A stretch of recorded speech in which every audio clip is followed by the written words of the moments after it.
महाराज ध्रुव की अगवानी करके ब्राह्मणों ने वेद मंत्र पढ़ करके सुस्तवाचन इत्यादि मंगल श्लोक का गान करके महाराज ध्रुव को लेकर के महाराज उत्तानपाद ने ध्रुव को सीधे सिंहासन पर आरूढ़ कर दिया और स्वयं जंगल में पूर्वजों की मार्ग का अनुसरण करते हुए महाराज उत्तानपाद जंगल में तपस्या करने के लिए चले गए। और इधर होता क्या है, महारानी सुरुचि और सुनीति दोनों राजमहल में रह रहे हैं। एक दिन की बात है, महाराज सुरुचि नंदन उत्तम जंगल में शिकार खेलने के लिए गए तो कुछ यक्षों से इनकी भिड़ंत हो गई और बड़ा भयंकर युद्ध हुआ।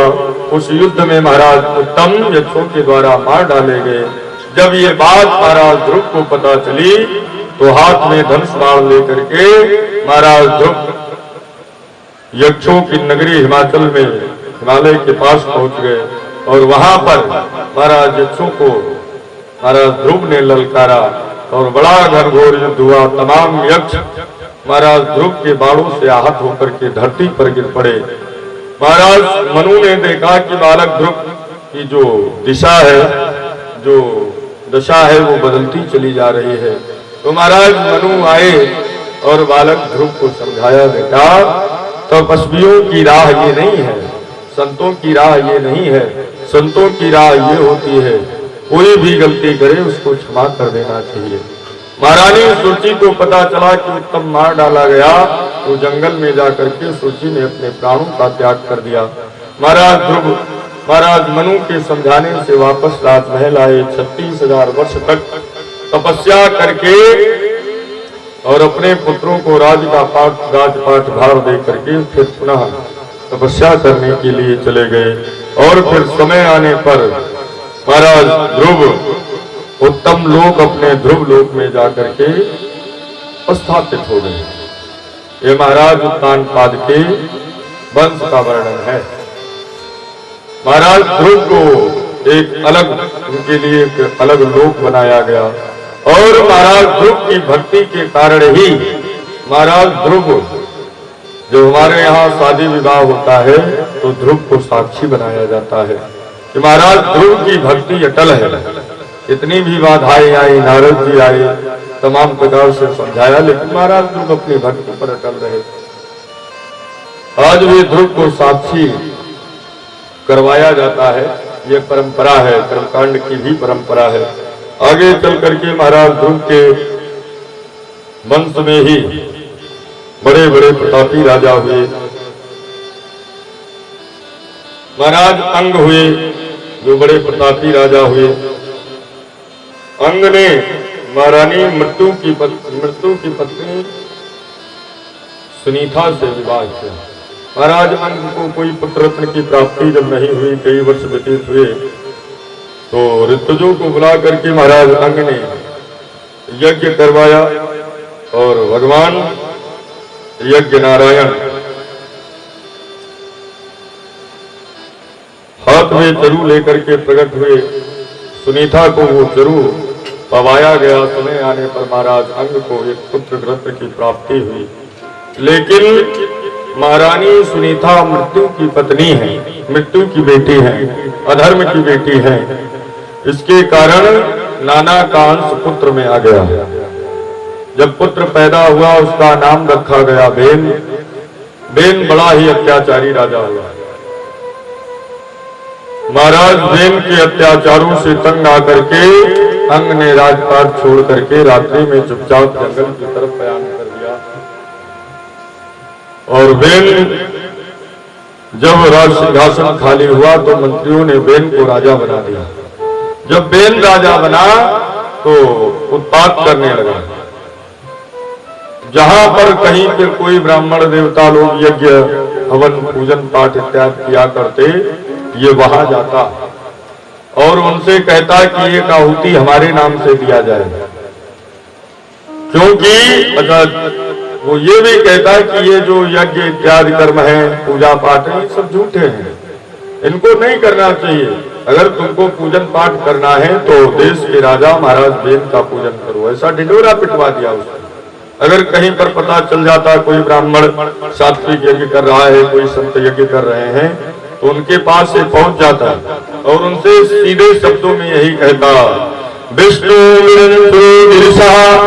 इंद्रो वायु यमो रवि पर्जन्यो धनदा सोम चित्रग्निरिपाम्पति एके जाने चा विबुधा प्रभवो वर्षापयो देहे भवन्त नृपते सर्वदेवमयो नृपः।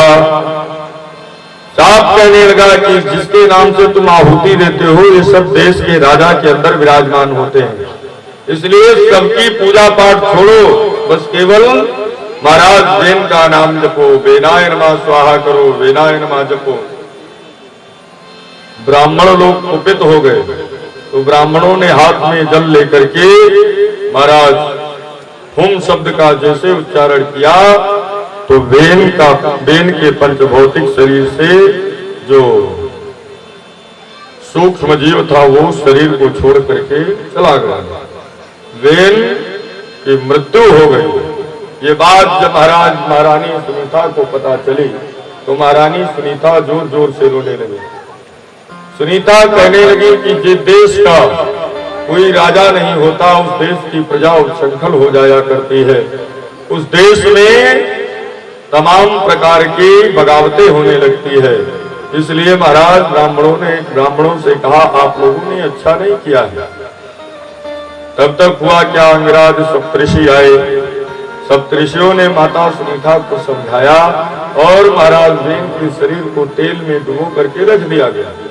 महारानी सुनीता से अंगिराज ऋषि बोल पड़े, आप इसके शरीर को संभाल करके रखिए, समय आने पर इसके शरीर से कुछ अच्छा कार्य किया जाएगा। वापस लौटे तो महाराज अंगिराज ऋषियों ने महाराज वेन के शरीर को मथा। पहले जंघे को मथा गया, जिसमें महाराज वेन इतना अत्याचारी हुआ कि वेन के अत्याचार से महारानी धरती ने अन्न, फूल, पुष्प, लता, वनस्पति जो था औषधिया इन्होंने चुरा करके अपने अंदर समाहित कर लिया था। वेन के अत्याचार से डर करके माता पृथ्वी ने अन्न देना ही बंद कर दिया था। जगह जगह से उबड़ खाबड़ हो गई थी, ऊंची नीची हो गई थी। महाराज वेन के शरीर को जब मथा गया तो वेन के तापस स्वरूप एक काला काला पुरुष, जब जंघे का मंथन किया गया तो एक काला काला पुरुष निकला, छोटा बौना सा। उस काले पुरुष को संतों ने कहा, निशीत बैठ जाओ। जब वो उत्पन्न हुआ तो कहा, निशीत बैठ जाओ, जिससे निषाद जातियों की उत्पत्ति हो गई। इस जंगल में रहते हैं, निषादों की उत्पत्ति हुई। ये वेन के पापस स्वरूप ही हैं। काले काले अक्षर ये होते हैं, निषाद नाव वगैरह चलाते रहते हैं।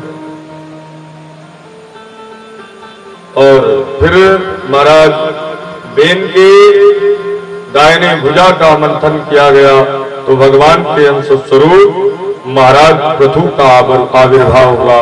महाराज पृथु प्रकट हुए, बोले पृथु भगवान की जय। और जैसे बाईं भुजा का मंथन किया गया तो लक्ष्मी स्वरूपा महारानी अर्ची की उत्पत्ति हुई। महारानी अर्ची ने महाराज पृथु को ही अपने पति के रूप में वर्ण कर लिया। आगे चल करके महाराज पृथु को राजा बनाया गया। जब महाराज पृथु देश के राजा बनकर के बाद सिंहासन पर बैठे तो प्रजा आकर के महाराज पृथु से रोने लगी, महाराज आपसे पहले जो राजा हुआ था बड़ा अत्याचारी, अनाचारी, पापाचारी, दुराचारी राजा था, जिसके डर से महारानी पृथ्वी ने सभी औषधियों को, अन्न इत्यादि को चुरा करके अपने अंदर समाहित कर लिया था। अब प्रजा भूखों मर रही है। राजा प्रजा का पिता होता है, पिता का कर्तव्य होता है बेटों का पालन करे, आप हमारी रक्षा करें। महाराज पृथु को बड़ा क्रोध आया और हाथ में धनुष बाण लेकर के महारानी पृथ्वी के ऊपर जैसे संधान करना चाहा तो महारानी पृथ्वी गौ रूप धारण करके और महाराज पृथु के सामने आ गई। महाराज पृथु से बोल पड़े, आपसे पहले जो राजा थे उनके डर से मैंने सभी को सब कुछ अपने अंदर समाहित कर लिया था। अब आप बड़े अच्छे राजा हैं, आपकी इच्छा हो तो दोहन कर लीजिए। पृथ्वी को खेती के लायक बनाया, समतल बनाया। महाराज पृथु के आने के बाद इस धरती का नाम पड़ा पृथ्वी। महाराज पृथु इस देश के प्रथम वैज्ञानिक थे। उन्होंने समस्त औषधियों का अपना से निर्माण किया, अपना अन्न इत्यादि का निर्माण महारानी पृथ्वी से करवाया। जो जगह ऊबड़ खाबड़ हो गई थी उसको समतल करवाया। और महाराज पृथु की अगर कृपा सबसे अधिक मानी जाए तो हमारे उत्तर प्रदेश के ऊपर अधिक है ना। ये जमीन सबसे अधिक उपजाऊ है, यहाँ सब कुछ उत्पन्न होता है। महाराज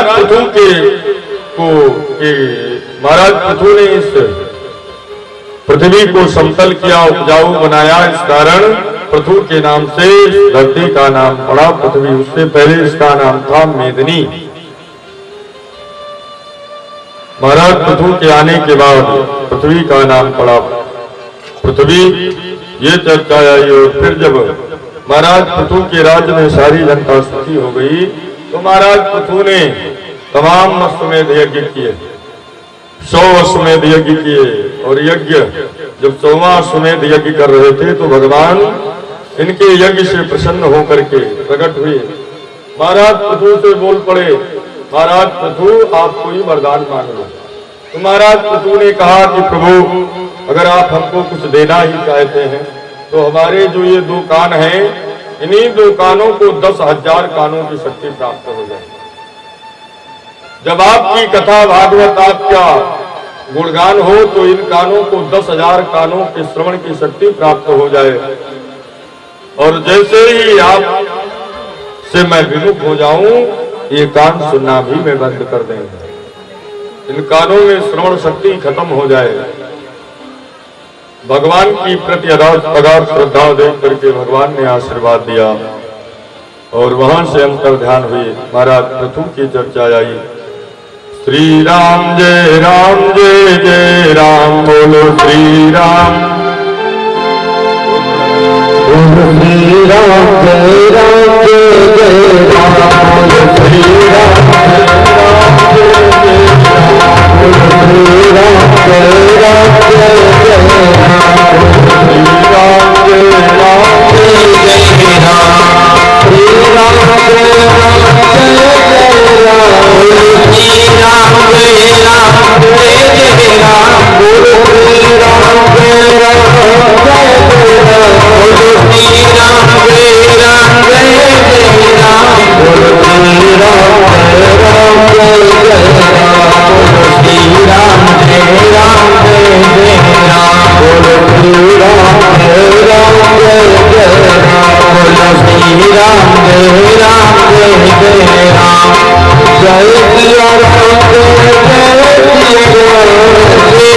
राम जय सिया राम, जय सिया राम, जय सिया राम जय सिया राम, जय सिया राम जय सिया राम, श्री राम जय राम जय जय राम, बोलो श्री राम जय राम जय जय राम, बोलो श्री राम जय राम जय जय राम, बोलो श्री राम जय राम जय जय राम, बोलो श्री राम जय राम जय जय राम। बोले वृंदावन बिहारी लाल की जय। महाराज श्री सुखदेव जी ने जब ये चर्चा सुनाई तो महाराज परीक्षित बोल पड़े कि आपने महाराज उत्तानपाद के वंश का वर्णन किया। अब मैं महाराज मनु के दूसरे पुत्र जिनका नाम प्रियव्रत है उनके बारे में जानना चाहता हूँ, उनकी कथा श्रवण करना चाहता हूँ। जो दूसरे पुत्र जिनका नाम प्रियव्रत है उनकी चर्चा महाराज श्री सुखदेव जी ने आरंभ की। महाराज श्री सुखदेव जी बोल पड़े जो महाराज मनु के दूसरे पुत्र हैं जिनका नाम है प्रियव्रत। इनका 2 विवाह हुआ। पहली पत्नी से आग्नेय इत्यादि 10 पुत्र महाराज प्रियव्रत को प्राप्त हुए और दूसरी पत्नी से 3 पुत्र प्राप्त हुए, उत्तम, तामस, रैवत, जो 10 पुत्र प्राप्त हुए।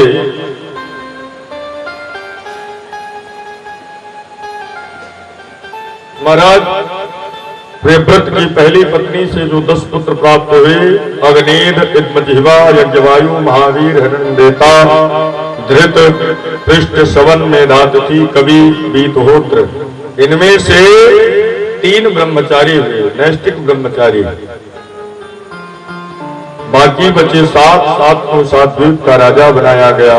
कवि, महावीर और सवन, ये 3 नैष्ठिक ब्रह्मचारी हुए। और जो दूसरी भार्या से 3 पुत्र प्राप्त हुए थे, वो आगे चल करके मनु के रूप में हुए। ये चर्चा आई। ये बड़े ही तपस्वी राजा थे, बड़े ही भगवत भक्त राजा थे। एक दिन महाराज प्रियव्रत अपने राज सिंहासन पर बैठे हुए थे। दिन ढलने की दिशा में था। महाराज प्रियव्रत ने देखा कि देखते देखते रात्रि हो गई, और जैसे ही रात्रि हुई तो लोग अपने काम कार्य को बंद करके और सोने के लिए जाने लगे। महाराज प्रियव्रत राज सिंहासन पर बैठे बैठे सोचने लगे कि भाई, जैसे रात्रि होती है, लोग अपने कार्य को बंद करके घर की तरफ प्रस्थान करते हैं, सोने में रात्रि का समय बिता देते हैं। इस समय लोगों का व्यर्थ में चला जा रहा है, इसलिए ये रात्रि नहीं होनी चाहिए। महाराज प्रियव्रत ये सोच करके कि रात्रि न हो, एक दिव्य तेजो में रथ पर सवार हुए और महाराज सूर्य के विपरीत दिशा में ये रात्रि को मिटाने के लिए अपने तेजो में रथ से पृथ्वी की 7 परिक्रमा इन्होंने कर डाली। 7 दिनों में पृथ्वी की 7 परिक्रमा कर डाली। इनके तेज से जहां रात्रि होती थी, वहां दिन के रूप में परिणित हो गए। 7 परिक्रमा इन्होंने किया, और इनके परिक्रमा करने से इनके रथ के जो पहिए थे, उसके चलने से 7 समुद्रों का निर्माण हो गया। पृथ्वी 7 भागों में विभक्त हो गई, 7 द्वीपों में विभक्त हो गई। आगे चल करके महाराज मनु ने आकर के समझाया कि बेटा प्रियव्रत, रात्रि होना गलत बात नहीं है। प्रकृति के नियम में तुम बाधक बन रहे हो। प्रकृति के कार्य में बाधक नहीं बनना चाहिए, तुम बाधक बन रहे हो। रात्रि होना गलत नहीं है। रात्रि लोग किस प्रकार से बिताते हैं, ये उनके सोच पर आधारित है। इसलिए जो ये तुम जिद ठान करके बैठे हो कि आज से मैं रात्रि नहीं होने दूंगा, ये जिद छोड़ो। रात्रि लोग कैसे बिताते हैं, ये उनके ऊपर आधारित है। कोई रात्रि को जग करके बिताता है, नाच नौटंकी देख करके। कोई विद्यार्थी रात्रि में पढ़ करके रात्रि को बिताता है। कोई योगी रात्रि में योग से भगवान को प्राप्त करने की चेष्टा करता है। कोई भजन करके बिताता है, कोई पूजा पाठ करके बिताता है, और कोई चोरी करके रात्रि को बिताता है, कोई व्यसन में बिता देता है। तो लोग रात्रि किस तरीके से बिताते हैं, ये उनके ऊपर आधारित है। और कोई रात्रि को सो करके बिता देता है। रात्रि होना गलत नहीं है, रात्रि का उपयोग लोग किस प्रकार से करते हैं, ये उनकी बुद्धि पर आधारित है। इसलिए प्रकृति के नियम में तुम बाधक मत बनो।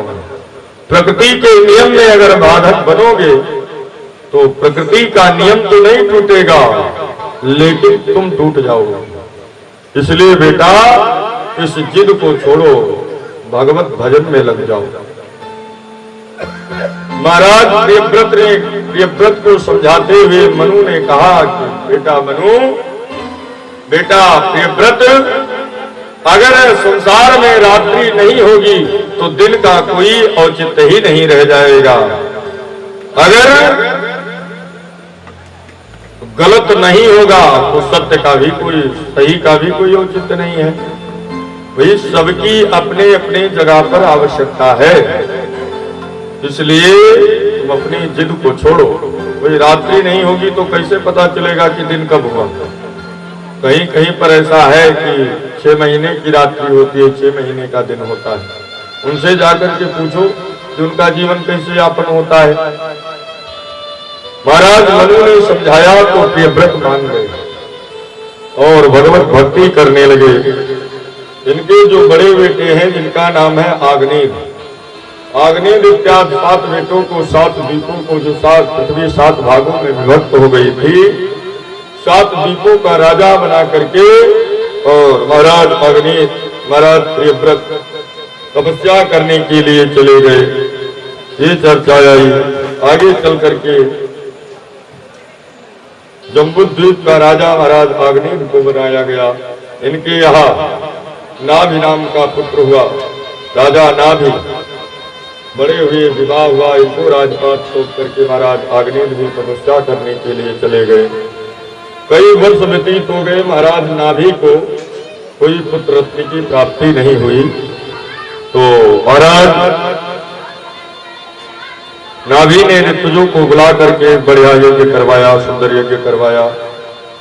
महारानी मेरू देवी के साथ यज्ञ के मुख्य यजमान बने। यज्ञ चला, ऋतुजों के द्वारा यज्ञ का आरंभ, यजन करवाया गया। समय आने पर भगवान प्रकट हुए और भगवान ने जब वरदान मांगने के लिए कहा तो भगवान से महाराज नाभि ने एक ही वरदान मांगा कि महाराज हमारे यहाँ कोई कमी नहीं है, सब कुछ पर्याप्त है, लेकिन अभी तक हमको कोई पुत्र रत्न की प्राप्ति नहीं हुई है। बस मैं यही मांगना चाहता हूँ कि हमारे यहाँ जो पुत्र हो वो पुत्र आपके समान हो। महाराज नाभि का कहना था आप ही हमारे पुत्र बन करके आ जाओ। भगवान ने सोचा कि मैं अपने समान कहाँ खोजने के लिए जाऊं। तो महाराज भगवान ने राजा नाभि को आशीर्वाद दिया, समय आने पर मैं ही आपके यहाँ पुत्र रूप में आऊंगा। 9 महीने व्यतीत हुए तो महारानी मेरु देवी के गर्भ से परम हंसों को के मार्गों को बताने वाले भगवान के अंश स्वरूप महाराज ऋषभ देव का प्राकट्य हुआ। बोले ऋषभदेव भगवान की। महाराज ऋषभदेव बचपन से ही शांत वैराग्य को चाहने वाले, बड़े ही तेजस्वी। एक दिन हुआ क्या, महाराज ऋषभदेव अभी छोटे ही थे, मन वैराग्य में लगा रहता, तप में लगा रहता। महाराज इंद्र ने देखा कि महाराज ऋषभदेव की यश कीर्ति चारों तरफ फैल रही है, तो महाराज ऋषभदेव के अजनाभ खंड पर, जिसको हम आप आज भारतवर्ष कहते हैं, इस अजनाभ खंड पर के चारों तरफ अजनाभ खंड पर महाराज इंद्र ने पूरे अजनाभ खंड पर वर्षा कराई, लेकिन महाराज ऋषभदेव के आसपास कहीं वर्षा ही नहीं कराई। महाराज ऋषभदेव इंद्र के इस बेवकूफी पर पहले तो हंसे और फिर महाराज ऋषभदेव ने अपने तप के बल पर महाराज ऋषभदेव ने पूरे अजनाभ खंड पर खूब बारिश कराई, जिससे महाराज ऋषभदेव की पूरी प्रजा प्रसन्न हो गई। बढ़िया बारिश हुई, बढ़िया पैदावार हुई, पूरी प्रजा प्रसन्न। इस बात से महाराज इंद्र बड़े लज्जित हुए, तो उन्होंने अपनी बेटी जयंती का विवाह महाराज ऋषभदेव से कर दिया। ऋषभदेव से कर दिया। महाराज नाभि ऋषभदेव को महाराज नाभि ने राज्य का पाठ सौंप दिया और फिर आगे चल करके महारानी जयंती के द्वारा महाराज ऋषभदेव को 100 पुत्र रत्नों की प्राप्ति हुई, जिसमें महाराज भरत सबसे बड़े थे। एक दिन 100 पुत्रों को बुला करके महाराज ऋषभदेव उनको शिक्षा देने लगे कि गुरु न सस्यात्, स्वजनो न सस्यात्, पिता न सस्यात्, जजनी सस्यात्। वो पिता नहीं है, वो माता नहीं है, वो गुरु नहीं है, वो सखा सखा नहीं है जो अपने बालकों को, अपने मित्रों को, अपने शिष्यों को मोक्ष मार्ग का अनुकरण न करवावे। महाराज शब्द समझा ही रहे थे, तब तक कुछ पुत्र उठ करके खड़े हुए, जा करके गिरी और उसने अपने शरीर को छोड़ दिया। उस नदी में बहता हुआ महाराज भरत जी के सामने से गुजरा।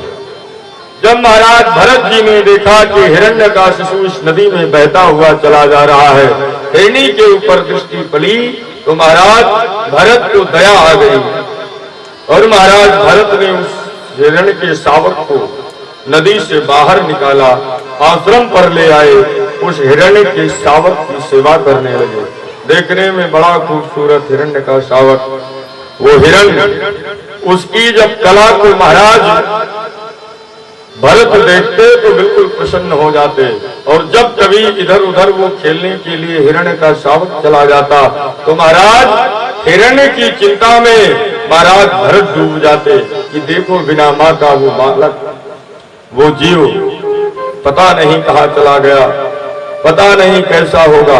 और जब वो खेलते कूदते पास आ जाता तो बड़े प्रसन्न हो जाते। महाराज भरत जी घर को छोड़ करके, राजपाट को छोड़ करके जंगल में तपस्या करने के लिए आए थे, लेकिन इनकी आसक्ति उस हिरण्य के ऊपर अधिक हो गई। माला जो नित्य प्रतिदिन ये जपते थे, वो माला भगवत नाम, भगवत भक्ति कम होती चली गई। एक दिन ऐसा आया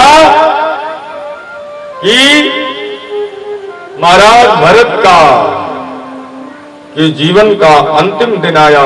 उस समय हिरण्य का शावक कहीं खेलने के लिए जंगल में चला गया था और महाराज भरत उस हिरण्य की चिंता में डूबे हुए थे।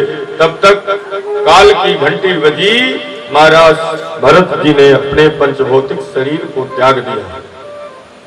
हिरण्य शावक में इनकी आसक्ति होने के कारण इनका जो दूसरा जन्म हुआ वो हिरण्य के रूप में ही हुआ। अंतेयामति सागति, अंत में जिसकी जैसी मति होती है, जैसी जिसकी बुद्धि जहां पर लगी होती है, दूसरा जन्म उसको उसी प्रकार लेना पड़ता है, भगवती श्रुति कहती है। महाराज भरत की बुद्धि उस हिरण्य के बच्चे में लगी हुई थी अंत में, इसीलिए संत लोग कहा करते हैं कि भैया राम राम को हरे हरे नित जागत सोवत परे परे। जब तक रहो भगवत नाम का उच्चारण करते रहो, भगवान के नाम में अपने मन को लगाओ, ताकि अंत के समय में आपका मन भगवान में ही लगा रहे।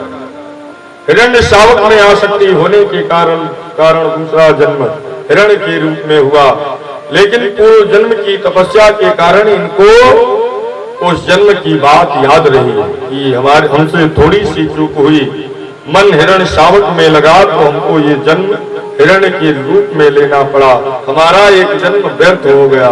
तो महाराज हिरण्य शावक के रूप में महाराज भरत जी ने किया क्या, अपने शरीर को, आधे शरीर को, हिरण्य के उस आधे शरीर को गंडकी नदी में ही कर दिया और उसी नदी में बैठ करके मृत्यु का इंतजार करने लगे। कोई हिंसक पशु आएगा, इस शरीर को खा लेगा, उसकी तृप्ति हो जाएगी, इस शरीर से परोपकार हो जाएगा और ये हिरण्य शरीर छूट जाएगा। उसी गंडकी की नदी में बैठ करके, गंडकी नदी में बैठ करके हिरण्य के शरीर में भगवत स्मरण करने लगे। काल का चक्र घूमा, काल की गति बड़ी प्यारी होती है। समय आया, महाराज भरत जी ने भगवत आसक्ति में अपने उस हिरण्य शरीर को छोड़ा तो इनका तीसरा जन्म आंग्रिश गोत्रीय ब्राह्मणों के यहाँ हुआ। इस बार जब इनका जन्म हुआ, थोड़े बड़े हुए, तो इन्होंने सोचा कि हमारा जो 2 जन्म है वो व्यर्थ में चला गया, भगवत कृपा से तीसरा जन्म मिला है तो मैं इस जन्म को व्यर्थ में नहीं जाने दूंगा।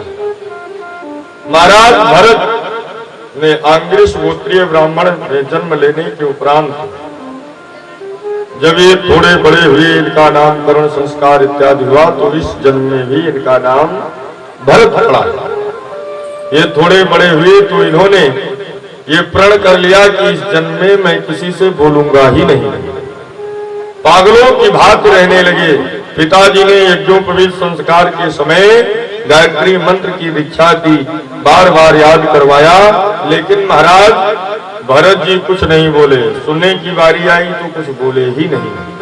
बहुत प्रयास किया, पिताजी का सारा प्रयास विफल। तुम थक हार करके महाराज भरत के नाम के आगे पिताजी ने एक संज्ञा लगा दी, जड़। आगे चल करके ये जड़ भरत के नाम से प्रसिद्ध हो गए। जड़ मतलब मूर्ख होता है। इनका आगे चल के जो इनकी प्रसिद्धि हुई वो जड़ भरत के नाम से प्रसिद्धि हुई।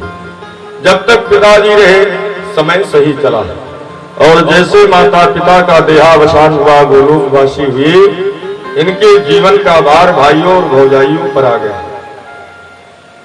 एक दिन भौजाइयों ने देखा कि घर में हम लोग सूखा रूखा बना करके इसको देती हैं, खा करके मोटा होता चला जा रहा है। जो कुछ देती भौजाइयां उसी को खा करके ये मस्त रहते, भगवत भजन करते रहते। भौजाइयों ने देखा कि हम लोग इसको जूठा उठा खिला करके इसको खिला देती हैं, ये चुपचाप पड़ा रहता है, देखो दिन मोटा ताजा होता चला जा रहा है। और हमारे पतियों को देखो 56 प्रकार का व्यंजन इनके आगे परोसती हैं, और फिर भी अगर देखो तो आयरन मैन बने घूम रहे हैं, सूखी हड्डी। भौजाइयों को महाराज भरत से जलन हो गई। शाम को जब खेत से भाई लोग लौट करके आए तो भौजाइयों ने भाइयों के कान को भर दिया, क्यों ना ये पड़ा पड़ा घर में पड़ा पड़ा केवल खाद को तोड़ता रहता है, न काम का न काज का, दुश्मन अनाज का बना फिरा है। क्यों ना इसको खेत में ले जाकर के इससे कुछ थोड़ा बहुत काम करवाओ।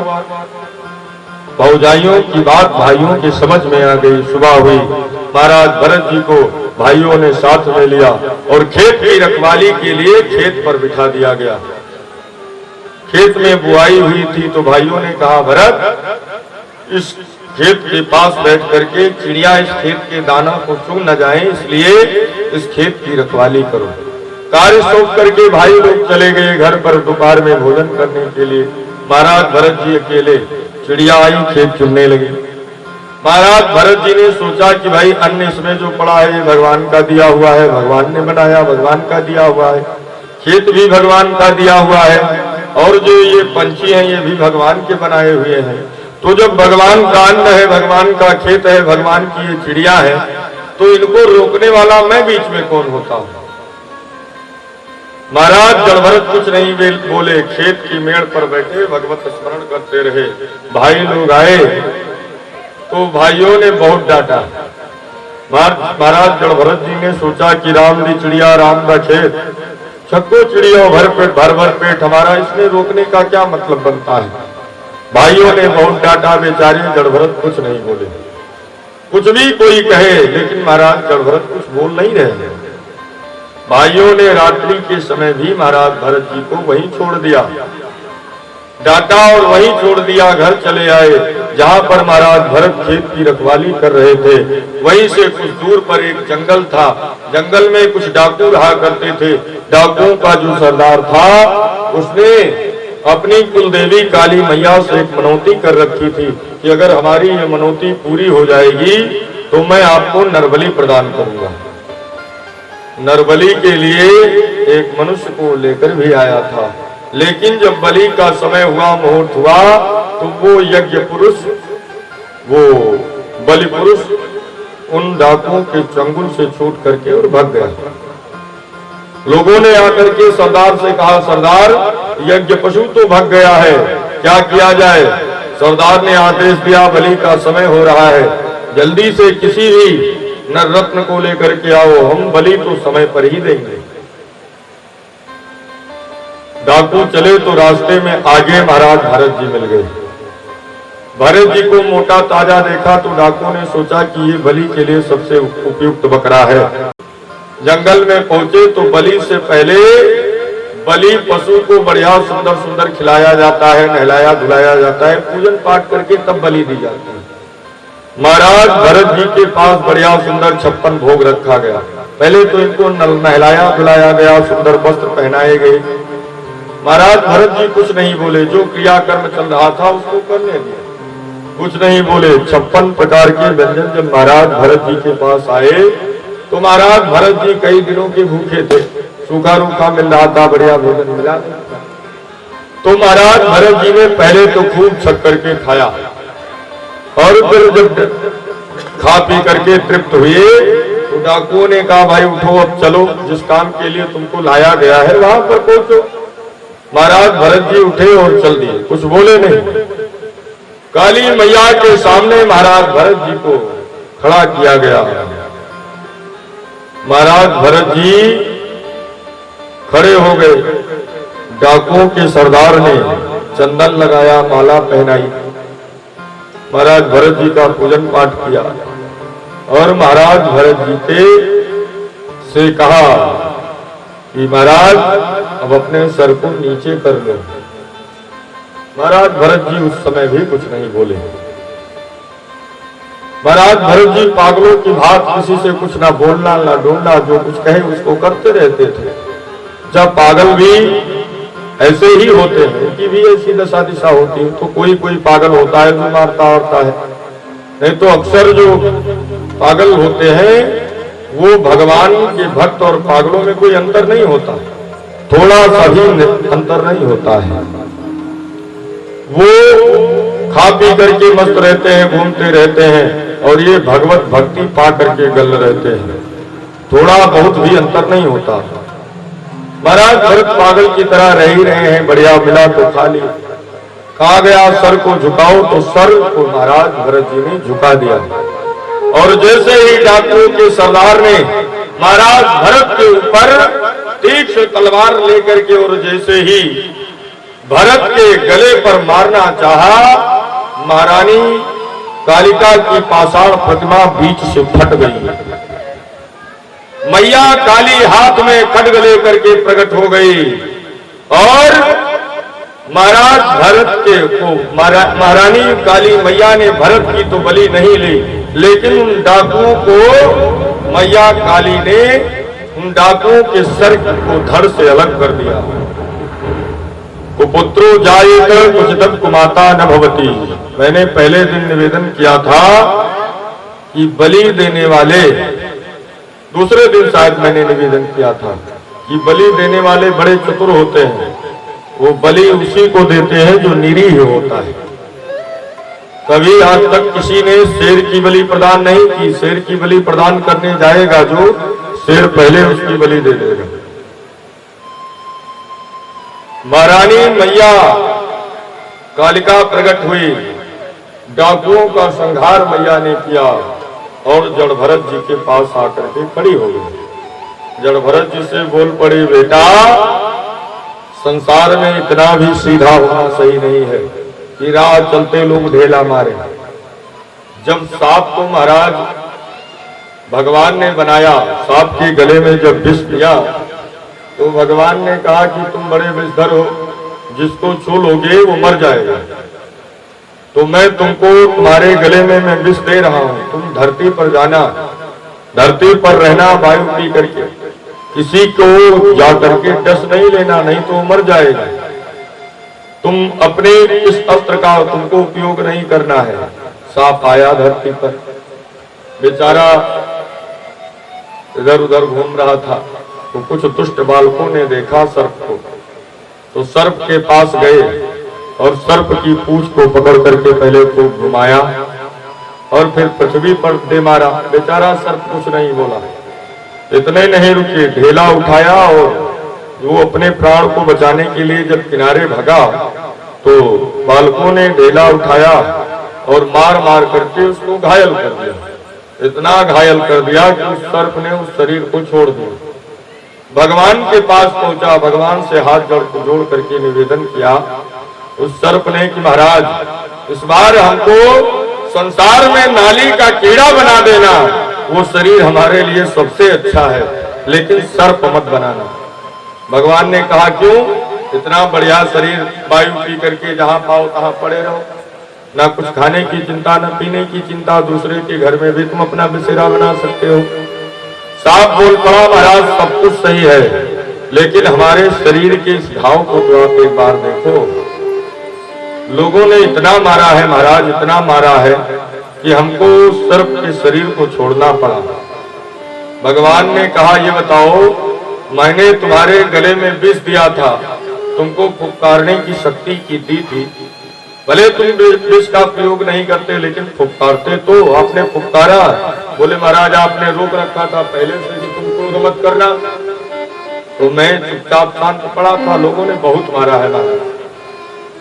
भगवान ने कहा, इस बार फिर तुमको सर्प की योनि मिलेगी, और मैं तुमसे कहता हूं कि इस बार मैं फिर कहता हूं कि इस बार जब तुम फिर धरती पर जाना तो किसी को काटना मत, लेकिन जैसे कोई तुम्हारे पास आवे तो फन फैला करके उसकी तरफ दौड़ करके जोर जोर से पुकारना, लोग तुमसे दूर भागने लगे।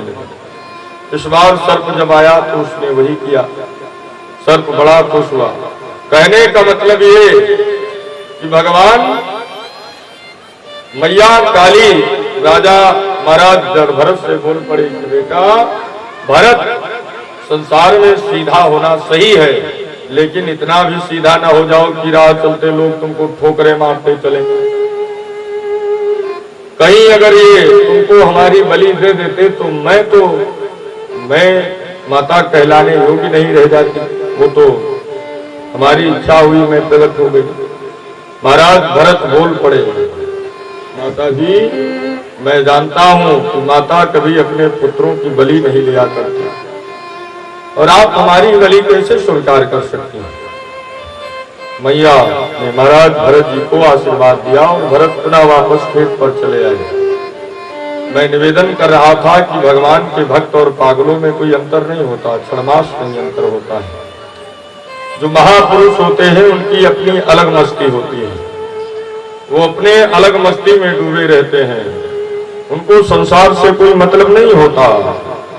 महापुरुषों की रमजों को भला संसार क्या जाने, ये दुनिया क्या है इसका मतलब दुनियादार क्या जाने। कहा नर नरक, कहा भगवान के प्यारे, कहा नर नरक के कीड़े, दलदल में फंसा कछुआ गरुड़ की रफ्तार क्या जाने। और जिनके कान बहरे हो गए हों घायलों की छमछम से, हरिनाम संकीर्तन में करताल की झनकार क्या जाने। घन गरज गरज क्या कहते हैं, घन गरज गरज क्या कहते हैं, यह बात मयूरों से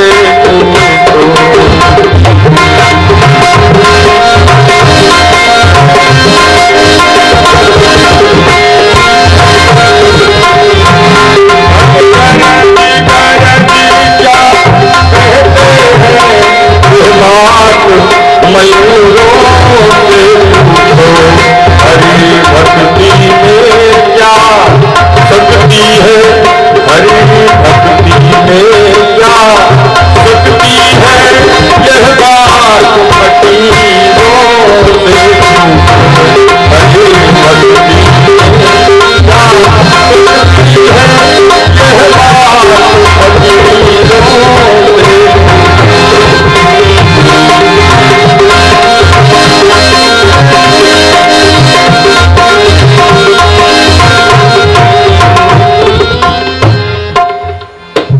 मयूर ही बता सकता है, मोर ही बता सकता है कि बादल कब बरसेंगे, और भगवान की भक्ति में क्या शक्ति है, ये कोई संत फकीर ही बता सकता है। और इतने नहीं, पहले कितना पानी है ये बात अहीरों से पूछो, दूध में कितना पानी मिलाया गया है, ये कोई अहीर ही सही सही बता सकता है। भगवान की भक्ति में मस्त महाराज जड़ भरत जी अपने खेत पर पुनः वापस आए और भगवान के नाम का स्मरण करने लगे। तब तक एक और घटना घटी। जहां पर महाराज भरत जी जड़ भरत जी तपस्या कर रहे थे, वहीं से कुछ दूर पर एक रास्ता जा रहा था, और उसी रास्ते से सिंध सोवीर देश का राजा रहुगढ़ कहारों के कंधे पर पालकी रख करके ब्रह्म ज्ञान की शिक्षा लेने के लिए जा रहा था। तब तक हुआ क्या, जैसे ही पालकी महाराज जड़ भरत के खेत के पास से गुजरी तो पालकी में जुटे हुए एक कहार की तबीयत खराब हो गई। वो पालकी ढोने में असमर्थ हो गया। राजा रघुगढ़ को ये बात बताई गई तो राजा रघुगढ़ ने आदेश दे दिया कि भाई जाओ, कोई भी मिल जाए पालकी में ला करके उसको जोत दो। कहां चले तो महाराज भरत जी आगे मिल गए। भरत जी को ला करके और पालकी में जोत दिया गया। महाराज भरत जी पालकी कंधे पर रख करके और चलने लगे। लेकिन जो लोग पालकी पर बैठे होंगे उनको पता होगा कि कहारों की जो चाल और बोली होती है वो अलग होती है। अब तो फिलहाल कार का जमाना आ गया, कहारों वाली बातें खत्म हो गई। लेकिन जब कहारों के कंधे पर डोली रखी जाती थी और वो चलते थे तो उनकी भाषा भी अलग होती थी और उनकी चाल भी अलग होती थी। और विवाह कार्य में जो दूल्हा बन करके जाता था वो दूल्हा भी अलग होता था। पहले की बात मैं बता रहा हूँ, हमने तो कुछ इसका अनुभव किया है, लेकिन पालकी वाला अनुभव हमने भी नहीं किया। बड़े बुजुर्ग हैं, उन्होंने अनुभव किया होगा। पहले दूल्हा जब बारात जाता था तो बढ़िया सुंदर जामा जोड़ा पहन करके पीला पीला दूल्हा पूरी बारात में अलग नजर आता था। लोग दूर से ही देख करके पहचान जाते थे कि फला व्यक्ति दूल्हा है। काला पैंट, काला शर्ट, काला कोट, काला जूता, काला चश्मा। अब तो लोग नाच वाच में काला, जयमाल के बाद काला चश्मा भी पहनते हैं। काला चश्मा नीचे से ऊपर तक काला। अगर कहीं भगवान ने उनको काला बना दिया तो देखने वाले को दूल्हा कम, जमराज के दूत अधिक लगेंगे। गलत नहीं कह रहा हूं, सही बात है। पहले की परंपरा बड़ी अच्छी थी। लोग बढ़िया सुंदर पहन करके जाते थे, द्वार पर दूल्हे का स्वागत किया जाता था। लोग दूल्हे को पहचानते थे, लोग जानते थे कि भाई फला आदमी दूल्हा है। और दूल्हे राजा भी ठाट से बढ़िया अलग दिखाई पड़ते थे। तो महाराज जब पालकी कंधे पर रख करके जब भरत जी चले तो कहारों की चाल अलग, महाराज भरत जी की चाल अलग। ये संत प्रवृत्ति के, इनको कहीं पर कोई जीव दिखाई देता तो ये छटक पड़ते, कूद पड़ते, ताकि हमारे पैर के तले कोई जीव दब करके मर न जाए। ये सोच करके महाराज भरत जी उछल पड़ते और जैसे उछलते तो पालकी हिलती और जैसे पालकी हिलती तो राजा रघुगढ़ हिल जाता। एक दो बार ये हुआ, राजा रघुगढ़ कुछ नहीं बोला। और फिर जब पुनः पालकी उछली तो राजा रघुगढ़ पालकी में से बोल पड़ा, अरे कहारों, ये तुम कैसे चल रहे हो, बार बार पालकी उछल जा रही है। कहारों ने कहा, महाराज इसमें हमारी कोई गलती नहीं है, ये जो नया कहार आया है यही उछल कूद मचाए हुए है। महाराज रघुगढ़ ने कहा, आराम से चलो, सही से चलो। महाराज भरत जी फिर चलने लगे। कुछ दूर और आगे बढ़े तो फिर जीव जंतु चींटियां जाती हुई मिली। महाराज भरत जी को जैसे दिखाई पड़ा तो पुनः उछल पड़े। राजा रघुगढ़ अंदर से ही बोल पड़ा, कहारो पालकी यहीं रख दो। और जैसे ही पालकी रखी गई तो राजा रघुगढ़ हाथ में तीक्ष्ण तलवार लेकर के निकल पड़ा। कौन सा कहार है जिसको अपनी मृत्यु का डर नहीं है, जिसको ये पता नहीं है कि मैं ब्रह्म ज्ञान सीखने के लिए जा रहा हूं और हमारे ब्रह्म ज्ञान सीखने में बाधक बन रहा है। शायद उसको पता नहीं मैं सिंध वीर देश का राजा रघुगढ़ हूं। बताओ वो कौन सा कहार है, उसको अभी मैं मौत के घाट उतार दूं। जैसे ही ये कहा तो सारे कहार कांपने लगे। महाराज भरत जी को आगे कर दिया, यही कहार है। तो जैसे ही भरत जी के ऊपर दृष्टि पड़ी तो उपहास में बोल पड़ा कि अरे भाई, तुमसे पालकी क्यों ना उछले, तुम सबसे दुबले पतले हो, इसलिए तुम पालकी के भार को नहीं सह पा रहे हो, सही से लेकर के नहीं चल पा रहे हो। अरे दुष्ट, शायद तुमको पता होना चाहिए कि तुम्हारे कंधे पर सिंध सोवीर देश के राजा रघुगढ़ की पालकी है, संभल करके चलना चाहिए। तुमने बार बार समझाया लेकिन तुमने बार बार गलती की। मरने के लिए तैयार हो जाओ।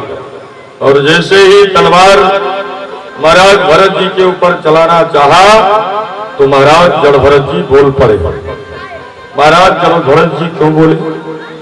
पिताजी ने गायत्री मंत्र पढ़ाया, नहीं बोले। डाकू के सामने खड़ा किया, मन बलि के दिए डाकुओं ने खड़ा किया, महाराज भरत नहीं बोले। भाइयों ने भौजाइयों ने तमाम तंग त्रास किया, महाराज भरत जी नहीं बोले। लेकिन आज महाराज भरत क्यों बोलने जा रहे हैं? मानो महाराज भरत जी ये सोच रहे हो कि अगर आज भी मैं नहीं बोला तो संतों के ऊपर से लोगों का भरोसा उठ जाएगा। हमारे इस संत शरीर पर, हमारे कंधे पर, एक संत के कंधे पर इस सिंध सोवीर देश राजा की का भार आज लदा है। और अब भी अगर ये इसकी अधोगति हुई तो लोग संतों के ऊपर विश्वास नहीं करेंगे। इसलिए महाराज जड़भरत बोल पड़े। महाराज जड़भरत जी बोल पड़े, अरे राजा रघुगण, तुम किसको मारने की बात कर रहे हो? इस पंच भौतिक शरीर को मारने की बात कर रहे हो कि आत्मा को मारने की बात कर रहे हो? अगर तुम आत्मा को मारने की बात कर रहे हो तो किसके कंधे पर पालकी रखी हुई है ये आत्मा को पता ही नहीं है। अरे पालकी आपकी तो पंच भौतिक शरीर पर रखी गई है ना। और इस पंच भौतिक शरीर को अगर जो तुम मारने की बात कर रहे हो तो इस पंच भौतिक शरीर को मारने से तुम्हारा कोई फायदा होने वाला नहीं है। आत्मा नित्य शुद्ध ध्वजर अमर है, नैनन सिद्धंत शस्त्राणी नैनन दहत पावका, ना चाकलफो ना शोषित मारुता। और राजा रघुगण, आज आप इस पंच भौतिक शरीर से इस आत्मा को विलग कर दोगे, कल ये आत्मा दूसरा शरीर धारण कर लेगी। राजा रघुगण ने जब ये सुना तो हाथ से तलवार छूट गई और महाराज जड़भरत के श्री चरणों पर गिर पड़ा। महाराज आप कौन हो?